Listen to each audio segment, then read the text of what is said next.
Welcome everybody to our holiday Facebook Live. We'll give people a minute to get in. I'm so excited about this one.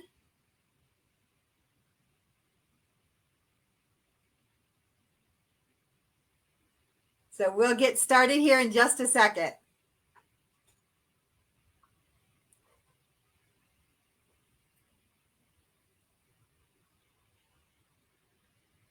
And as always, we do just want to remind you that unfortunately there's scammers out there. So if you get something from us that asks for any kind of money or personal information, it is not from us. So please don't pay any attention to it.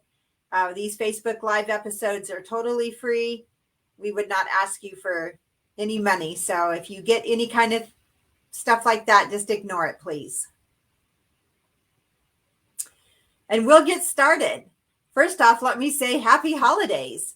I'm Vanessa Dyson, and I don't know about you, but Christmas is one of my favorite times to sew. I love making Christmas crafts. I love making gifts that I give for Christmas.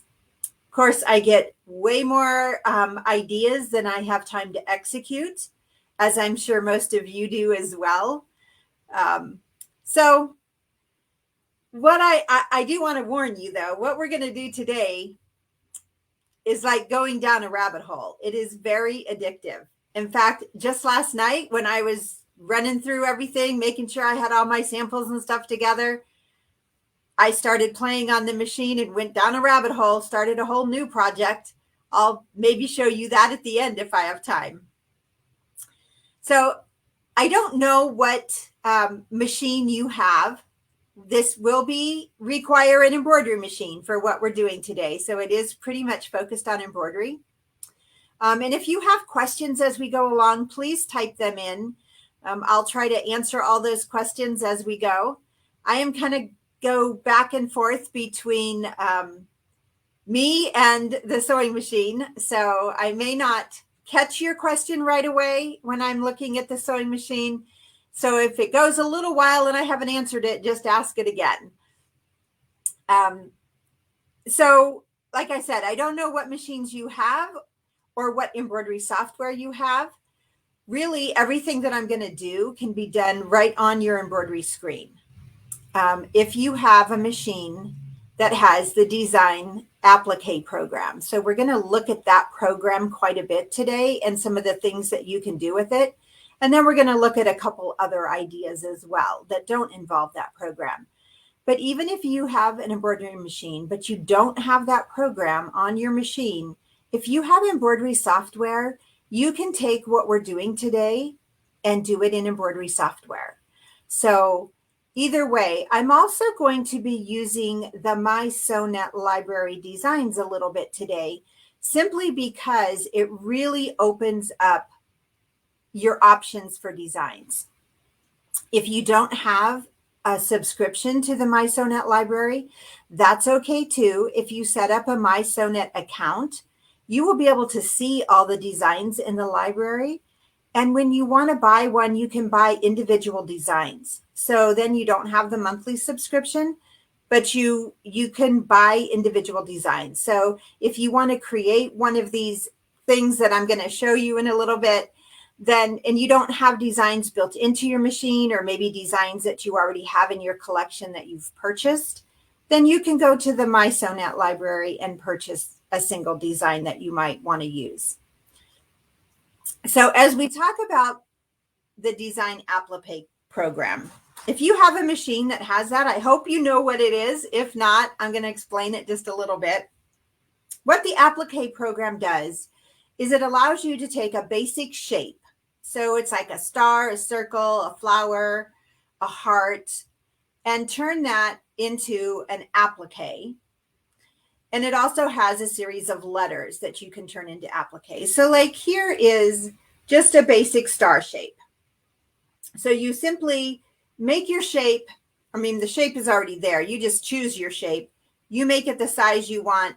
You click a button and it puts the finishing stitches around it, goes back into your embroidery, and it will be in 3 different color blocks. One is your placement line, one is, or your second is your tack down line, and then the third is your finish line.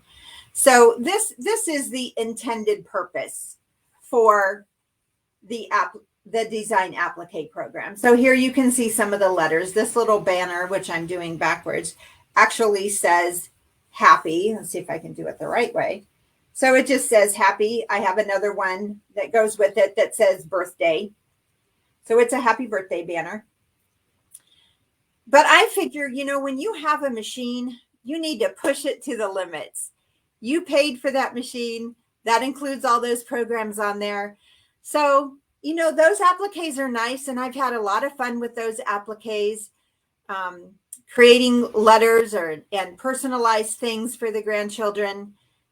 But we're going to push the limits of that program, and we're going to think outside the box a little bit and look at how can we use that program a little differently.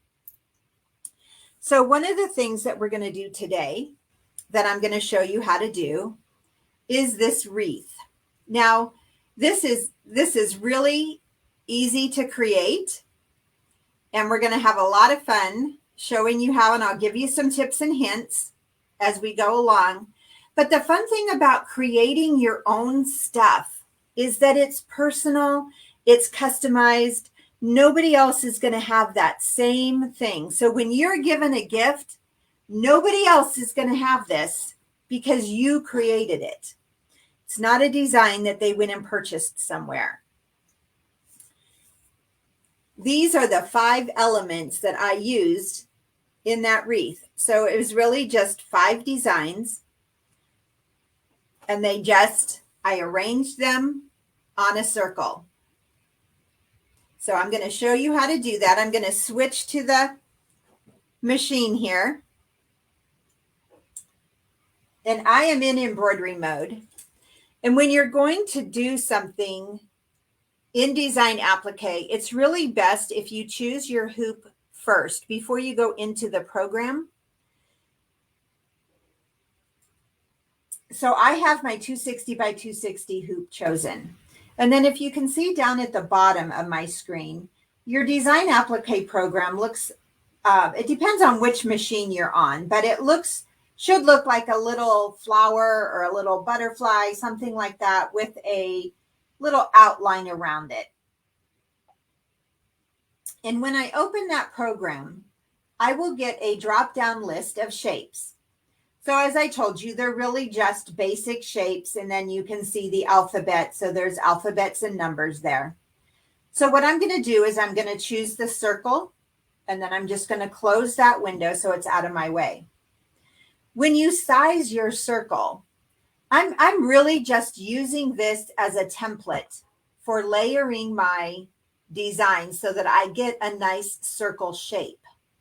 When I layer designs on here, they're going to go on both sides of that circle line. So I don't want to make my circle the complete size of my hoop. Or as I put designs on it, I'm going to end up having too big of a design. So once you have selected your shape, I'm going to leave it at the 208 size that it made it. If I wanted to change it, you just pull your handles in and out to adjust that sizing. Okay, so it's really easy to change the size. And then all you have to do now is choose what kind of finish you want on your applique. So you have a satin stitch, narrow or wide, what we call a feathered satin stitch, narrow and wide, and candle wicking, small and large. To be honest, I'm not going to stitch the applique portion of this out at all. So it doesn't really matter which one I choose to finish it, but we have to choose something. Okay, so I just chose the narrow satin, and I'm going to touch the check mark, and now we are back in our regular embroidery edit screen. So this is where the fun begins. So I'm going to show you a couple things. I am just, for this exercise, I am just going to use designs that are built into the machine. And you have a lot of designs built into your machines. So kind of depending on what you want to do, you may have designs that will work. Okay. I like to look for some like filler designs, things that I can put in the background. So if we look at my pillow, I'll come back to the camera for a minute. The design that I actually started with and put on the wreath first were these little red kind of swirls. So there's a couple of them on there. If I move this around, you'll see there's one up there.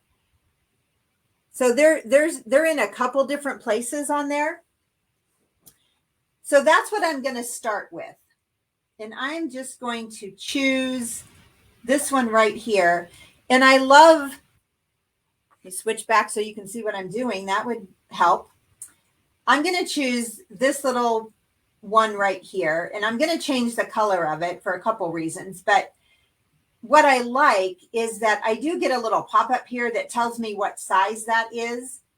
So I'm just going to click on that and bring it onto my circle.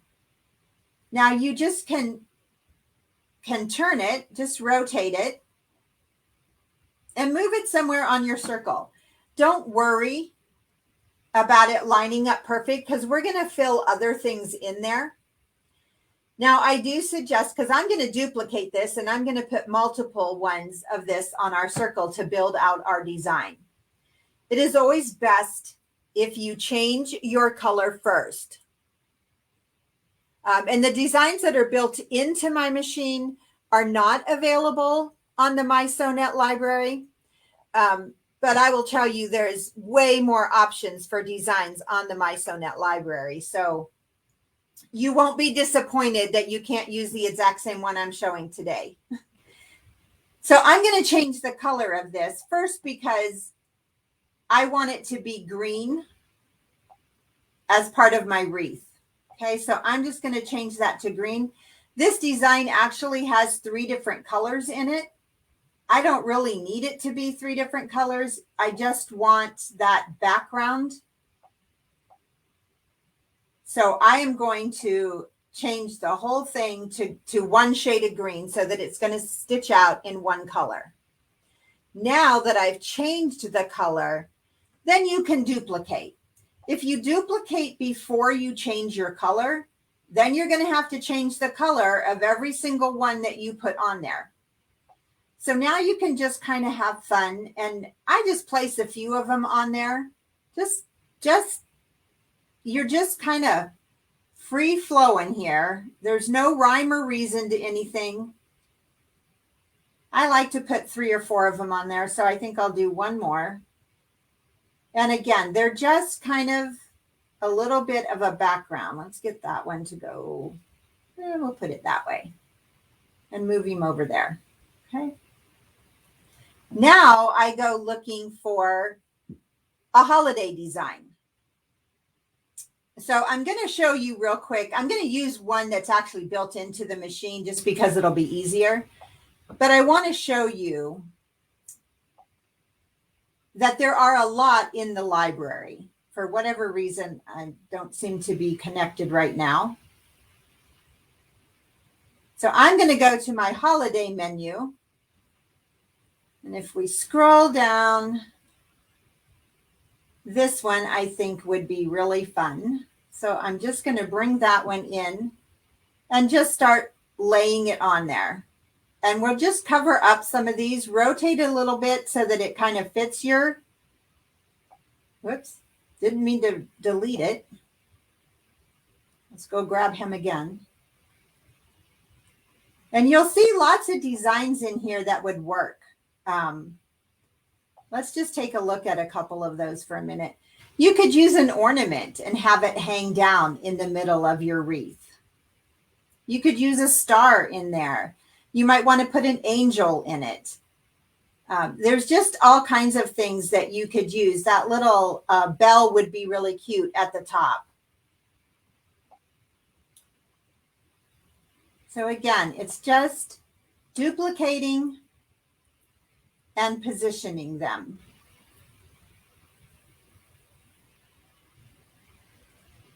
And I'm not going to do the whole thing because you'll get the idea pretty quickly. But look how quick that is to just kind of build. I mean, it already looks pretty. What do you think? Do you like that? And somebody says it's easier to design in the software for them. And you can do the same thing in the software. In fact, I'll show you a design at the end that I used something from the software, and we'll talk about that a little bit more. The one thing I do want to mention, when you layer these designs like this, and I just kept duplicating to fill it up, but then you want to, what we call, rearrange your designs a little bit, because you don't want it to look unnatural. So by moving the order of the way things stitch out can really impact the look of your design as well. In the software, that's very easy to do.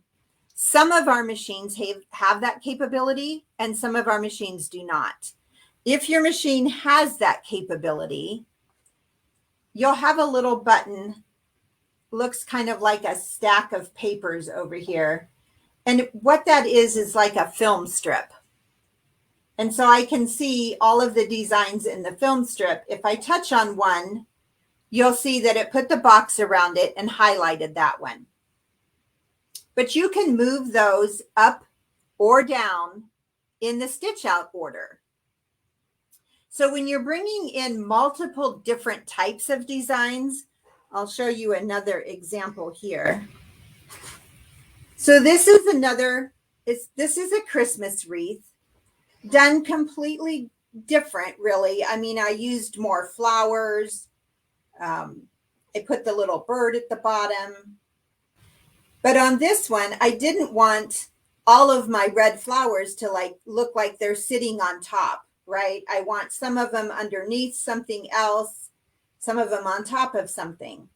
But because I just duplicated all of them and moved them around, they would have all stitched out one right after the other on top of whatever was there. So I rearranged the order to just make it look more realistic. You can see this is totally different designs, but again, a really fun look. One other thing that I'm going to mention before I show you another example. When you go to stitch out mode, your design is going to have a lot of colors in it. And you know that this design alone, let's look at how many colors it has. 1, 2, 3, 4, 5, 6 colors on that design alone.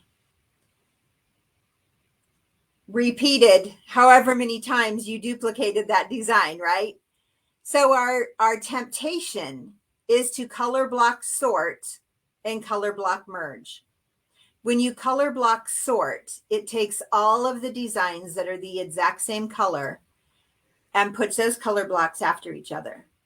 When you color block merge, it takes the stop out between the colors that are the same. There is a tendency to want to do that because it's going to be easier to stitch out.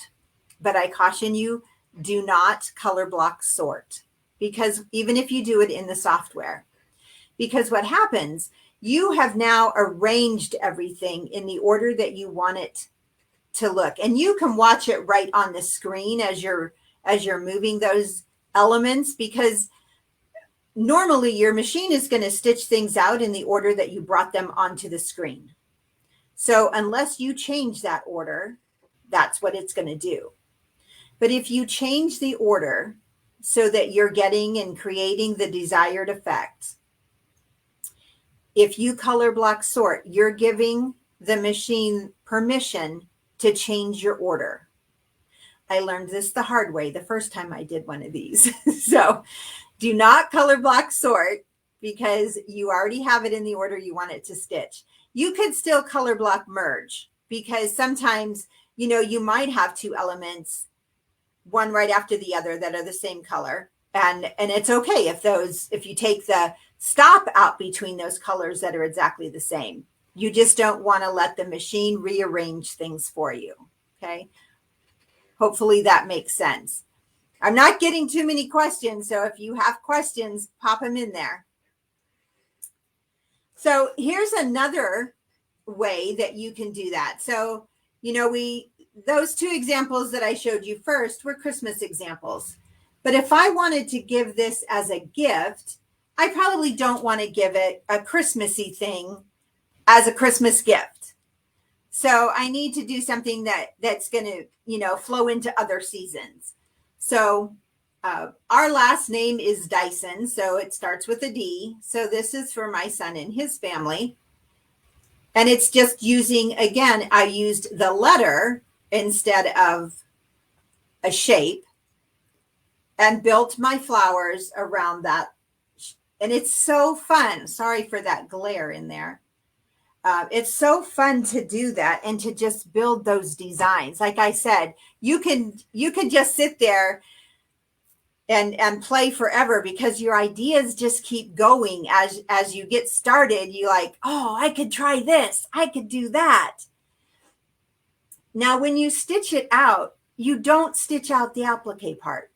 So you either, if you have the ability on your machine to just delete that design after you have built everything. So I'm going to flip back to my machine real quick. If you have that film strip tab, right here is that applique design.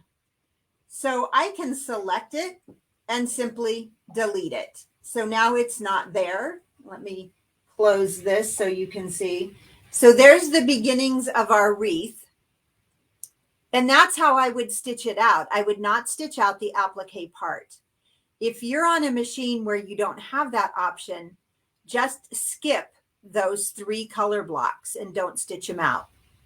If you're doing it on the embroidery software, then you can delete that design out in the software as well.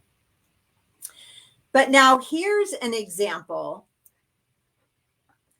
where I used a letter. This one is for my granddaughter. So I did get a little bit of Christmas sewing done. Her name is Paxton. And so I took the letter P from the applique program. So I created it right on the machine. And this time I stitched out the 3rd color block. So remember, your 3rd color block of an applique is the finish stitch.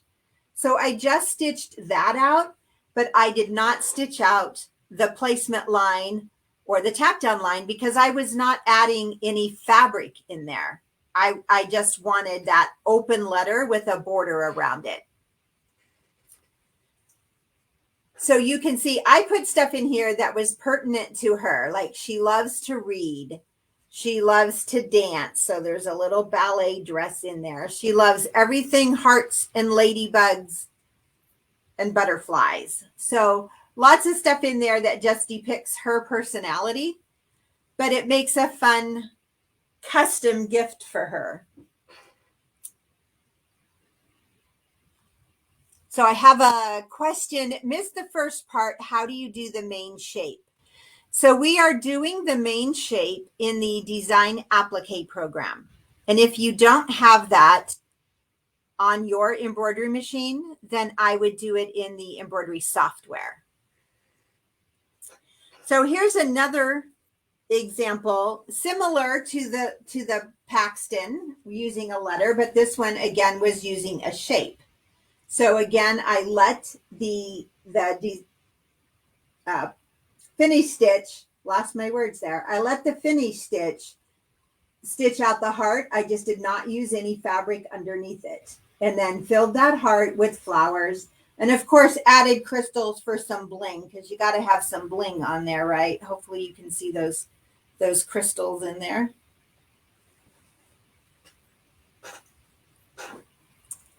All right. Any questions on that before I'll show you real quick. Let me switch back to the machine. Let me delete this one and I'll show you the one I got sidetracked with last night.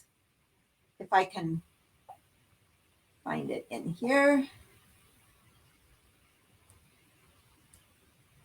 So here's what it started as. And I got this from the embroidery software. So in the embroidery software, you have what's called super designs. If you have our embroidery software, you have what's called super designs. And super designs, there's well over 200 or 300 of them. There's a lot. And there's everything from, like, this is more of an outline design, but there's also very realistic designs. And the nice thing about the super designs is they are not a specific size until you say what size you want it to be. So this was one of those super designs. And I just made it whatever size I want. So I have a baby shower coming up. All right. So let me change my hoop here to a bigger hoop. So maybe we can get both of these in the hoop at the same time. So there's what it started at. And I'm not done with it yet. I'm still kind of playing with it, but let me find him. Here's where I've gotten so far. But won't that be cute? I just used some big flowers for the wheels and filled that with flowers. So I'm trying to decide if I need a little thing down the front or if it's finished and good to go. I don't know yet, but I'm going to stitch that out and frame it as a baby shower gift. So somebody asks, I have the older designer Diamond Royale. Does this work? Yes, your designer Diamond Royale does have the design applique program.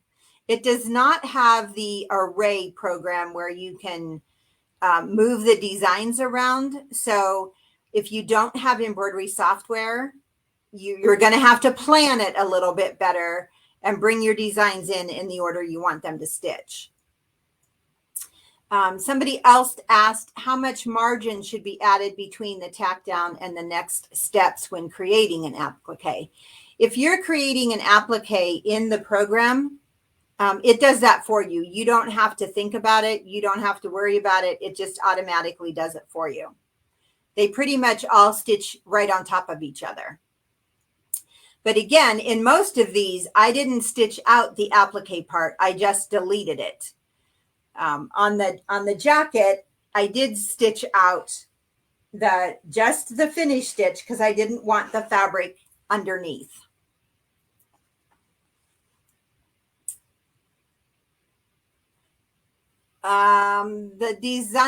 The original older designer Ruby does not have the design applique program, I don't believe. So but like I said, you could do basically the same thing in an embroidery software.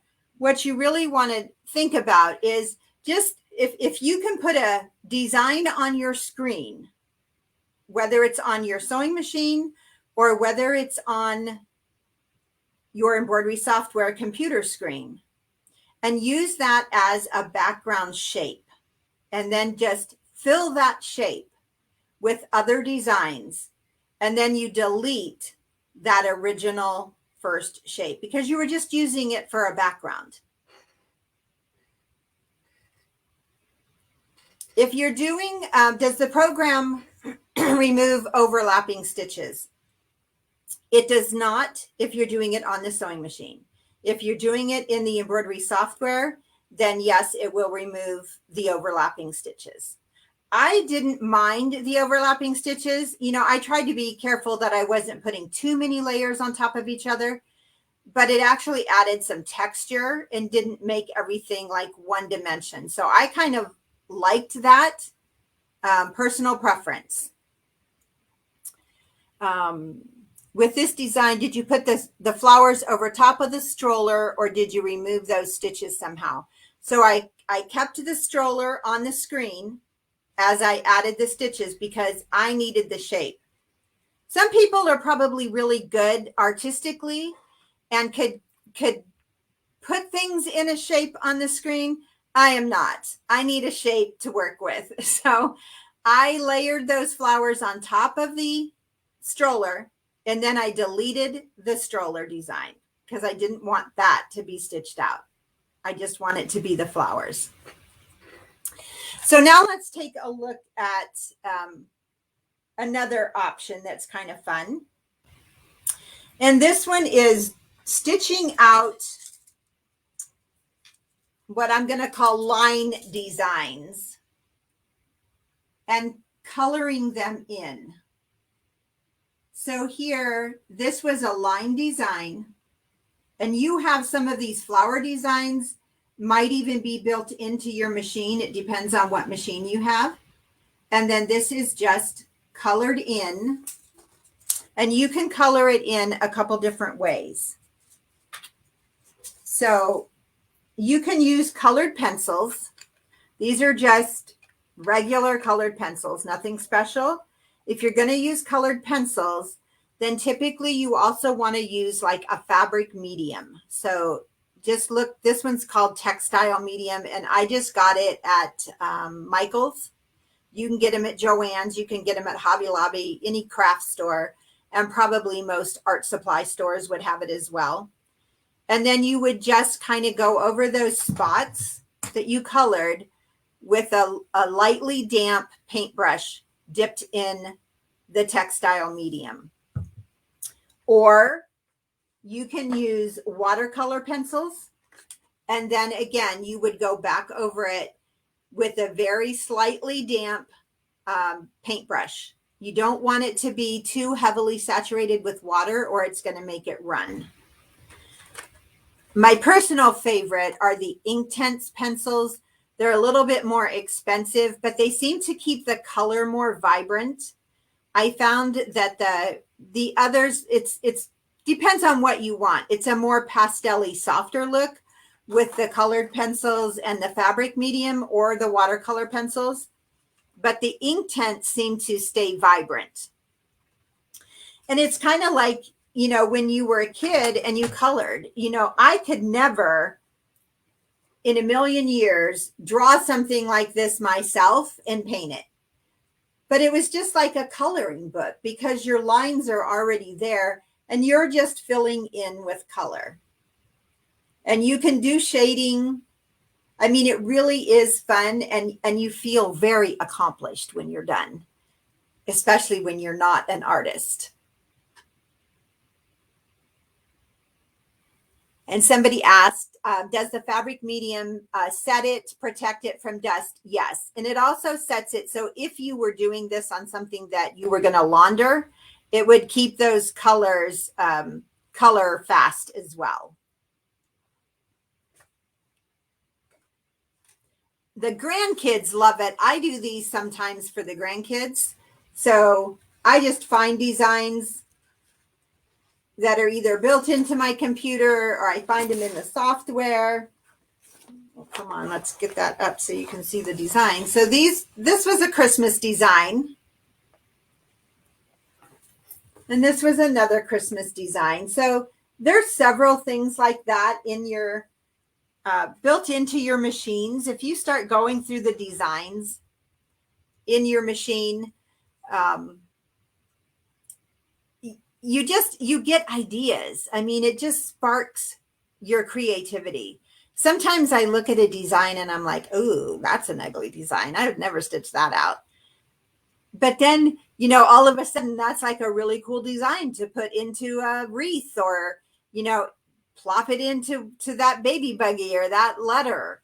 And, you know, you may not be a quilter, but you might have a whole menu of quilt designs in your embroidery machine. So you probably have never really paid that much attention to those because you're not quilting with them. So it's just a worthless menu, right? Stitch them out. Those can be great fun to color in. They're very much like those adult coloring books where you just get those Tesla shape kind of things. They're fun for you to do. They're fun for the kids to do. And then they make great artwork. You know, how fun would it be to frame this after one of the kids has colored it and use that every year in my Christmas decorations? And the kids love nothing better than to see their art on the wall, right? So this kind of elevates it a little bit from that coloring book page that you use a magnet on your refrigerator for, and makes it an actual piece of artwork in your home. And I was just, most of these are just muslin. They're just, I mean, use cheap fabric. Use leftover fabrics. You just want, if you're going to color on it, you want a light background, obviously. So anything that's white, cream, light gray, even some of your pale yellow blues would probably work just as well. I've not really tried it on those, but you just want a really light color. And I will tell you, I have a lot of artwork in my home that is embroidered. And it's so much easier and less expensive. You know, I buy a frame and then I can change that embroidery out seasonally. So I have the one-time investment of the frame, but after that, you know, it's not a very big piece of fabric that goes in a frame. So I usually can find a scrap from something, and you do an embroidery on there. You can make that embroidery match the colors of your home, the colors of your decor, and they make beautiful artwork. I have a series of 4 of these. There are 4 different flowers that are hanging here in my office. If you've been on any of the other Facebook lives with me, you may have seen them in the background, and they're just really fun. So take a look at the designs that you have on your machine and just think about how you might use them a little bit differently. And then one more that I'm going to show you. Let's see. Yep. One of the things that's been very popular recently is what we call the collage designs. You know, where they're combining some phrases or words that mean something to you and building a design with that. And I was looking at some of those designs from a collection that you had to purchase. And I thought to myself, I mean, like I was ready to push the pay button. And then I thought to myself, why am I purchasing these? Because I could totally create these myself. And if I create them myself, then I'm using words or phrases that mean something to us. Or if I'm giving it as a gift to somebody, I can use words or phrases that might be important in their life. So here's a Christmas one. So the idea of the collages really is that you're making a background of a design that typically would just kind of fade away. Now, because I did this on black, I wanted it to pop out a little bit more for the holidays. So I did it the background stitching. So like this design here that you see in white, that is what was my background. That is multiple designs brought onto the screen. So one of them was this great big design that you see kind of here. But then I added some of these, I don't know, they kind of look like pine or leaves or something. I thought they looked a little bit like Christmassy. I don't know. I don't think they were in a Christmas file, but I thought they'd work. So I just brought those in and layered them in there. And you can see them in a couple different spots. And then I found this little poinsettia flower in the My Sonette embroidery library. So I brought that in, repeated that a couple times in here. So there's another one over there under the Mary. So just kind of built my background. So again, I start with what size I want this to be. I love the 260 by 260 hoop. That gives you about a 12-inch square design. The 200 by 200, not a 12-inch, gives you a 10-inch design. the 200 by 200 square hoop gives you an 8-inch design. So those are both really good sizes for framing. I have several of these collage type style things that I have done that are framed in the 8-inch square frames. And I kind of make a grouping on the wall with them. And that's been really fun. So like with this, I build my background. I just kind of fill my hoop up with that background design. And then I make all of those the same color. All of the background stuff the same color. Then you add in what you want to pop. So like your words, or on this one, the candy cane. So I added the candy cane. And those are your pop of color. So really fun, easy to do. And I love that you can really customize it to you. Somebody asked to see the wreath again. So here's the, put it right side up. Here's the pillow wreath. And these are the designs that I used on it. And all of these designs I took from the My Sewnet library. And I'll tell you, you start looking at that library, and like I said, anybody can go to mysewnet.com, set up a My Sewnet account. There's no cost for that. And you can look at the designs in the library. If you see a lot of designs that you love, then having a subscription is going to be great for you. Plus, with the subscription, if you don't have embroidery software, that subscription also includes embroidery software. If you don't want to do a subscription, if you're not interested in that, then you can buy individual designs. But it's a really great place when you have that baby shower that you need to go to, or personalized gift that you need to do. There's some beautiful fonts out there that are very decorative. I'll show you one of those in a minute. That are great, and you can buy just the one design for that project that you're working on. So, whichever way works best for you. I think the embroidery library designs and the software is a great value as a subscription. You can also go into any of your retailers that carry our machines, and you can purchase what we call the boxed version. So if you want a physical box, so that you have that, then you don't have to worry about if you let your subscription lapse. You can do that too. You can go into any of our Husqvarna Viking retailers and purchase software there. So the last one I am going to show you, this is again a collage.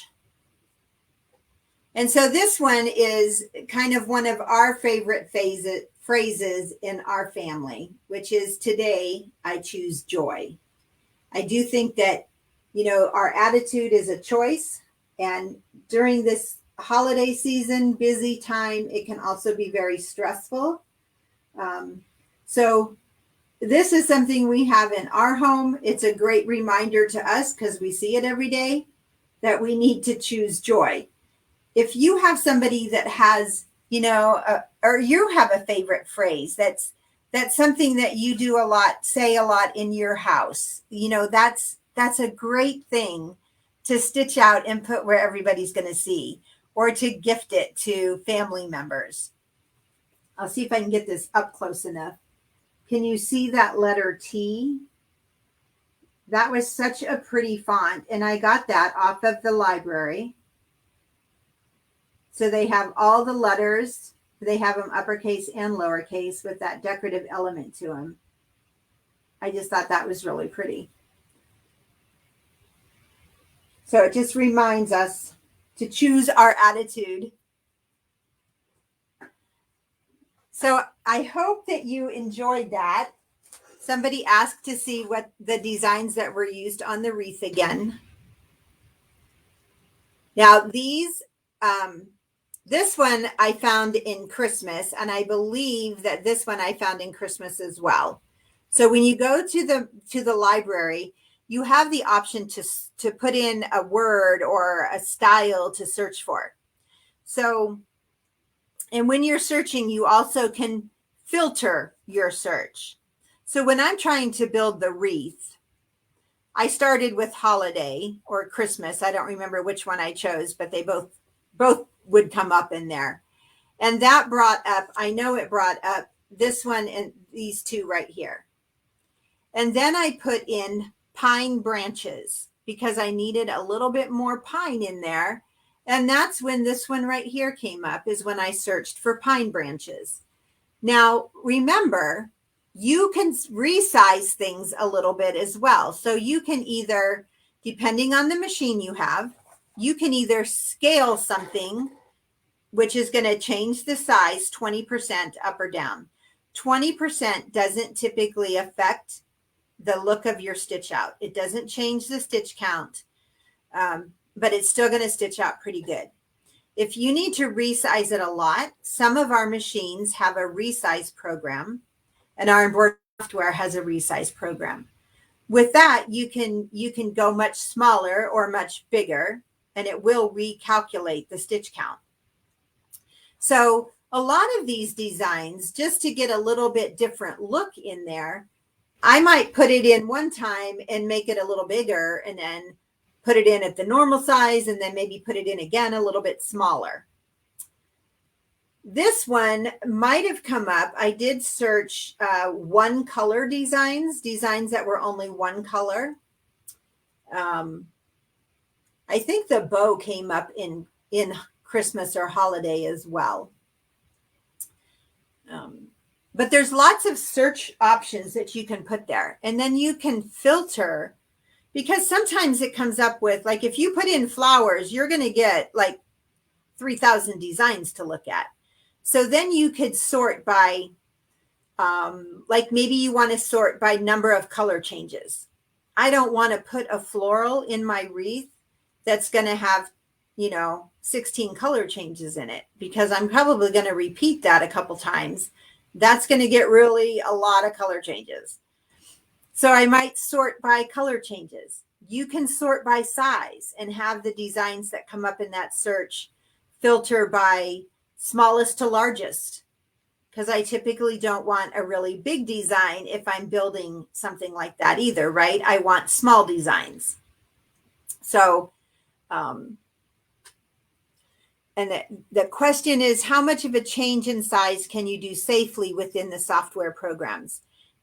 If you're using resize program, it will let you make a big change, but you need to look at the design and you need to think about it, because if a design was digitized really small, it probably does not have a lot of detail in it. And so if you make it really big, it's going to add stitches to that design because your stitch count is going to go up, but it's not going to add detail. Same thing with a really big design. If you had a really big design, it has a lot of detail in it, most likely. And if you make it super small, it's just smushing all that detail together. Okay, so then your details, it might not lend itself real well. So you got to look at a design and think about how, is it going to still look good small? The stitching will look good because it's going to recalculate your stitches. But is the digitizing of the design, the outline, the detail, the shading, is that still going to work when I make this really small or really big? So I just suggest that you kind of think about that. You might, if you resize something a lot, I would test stitch it out before I put it into a final product, just to make sure.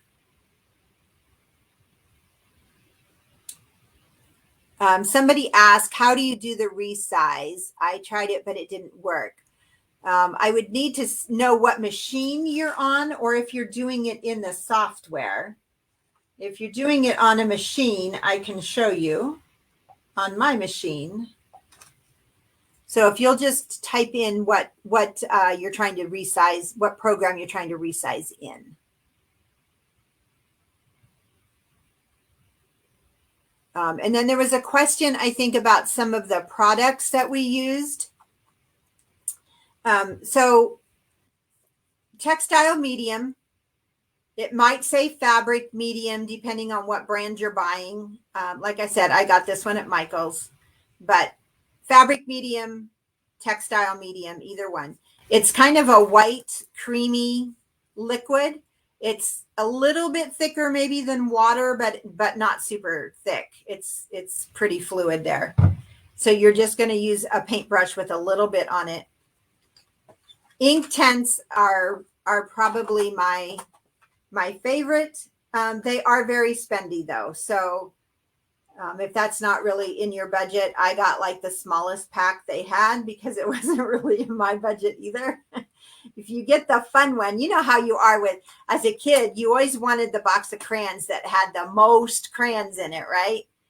Well, the ink tints with the most crayons in it is over $100. So I have a smaller version. And then these were watercolor pencils. So again, just at any craft store that has like a painting section, you'll find those colored pencils. All right. So if you have a Diamond Royale, so I'm going to show you on my screen. So let me change to my sewing machine and let's bring in a design.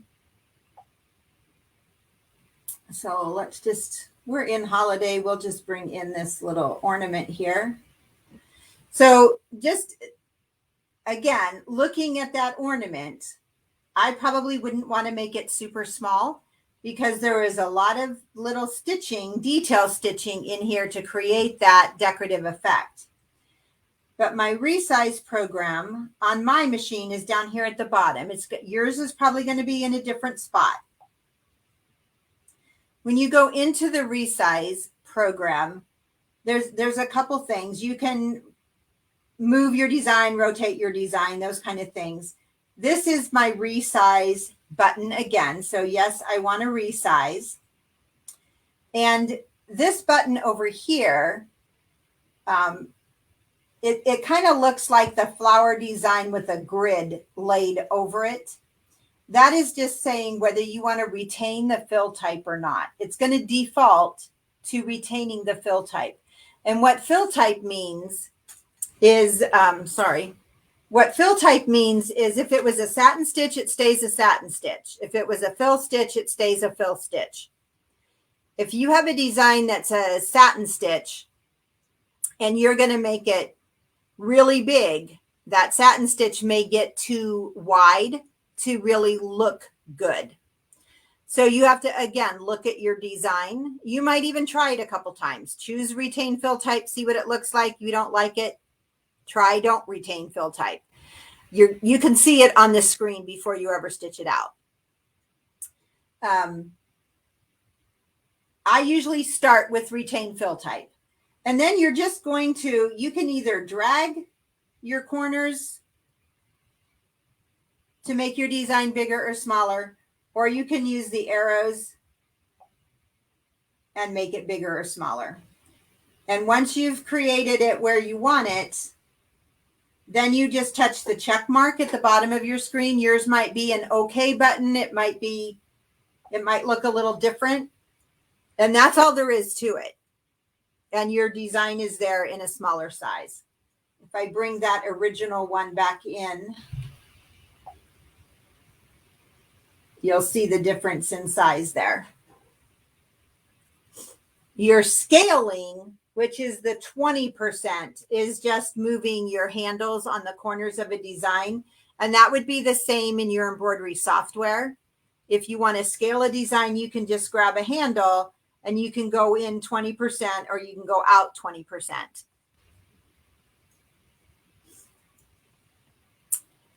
Is the applique available in Premier Plus 2 Basic? I don't think it is available in the Basic. You might want to go up like one level or something. But again, remember, it's really about the shape. So even if you could find something that was, you know, the shape of what you want to fill with flowers or fill with whatever you're going to fill it with, you're not usually stitching that out anyway for what we were looking at today.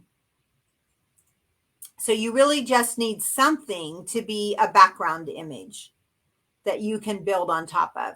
And that's what I did with that baby buggy. It was a design. I mean, I could have embroidered that part out, the original one. I just looked very simple and plain to me. So I wanted to foo-foo it up, right? So I wanted to cover it in flowers. You know, everybody likes flowers.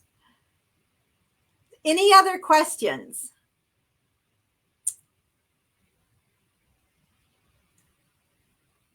Somebody asked, with the candy cane, does the center have lots of stitches on top of each other? I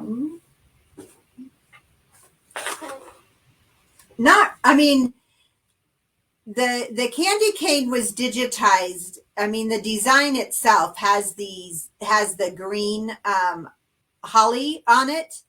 So that part was all part of that single design. So there's not a lot of stitches building up there.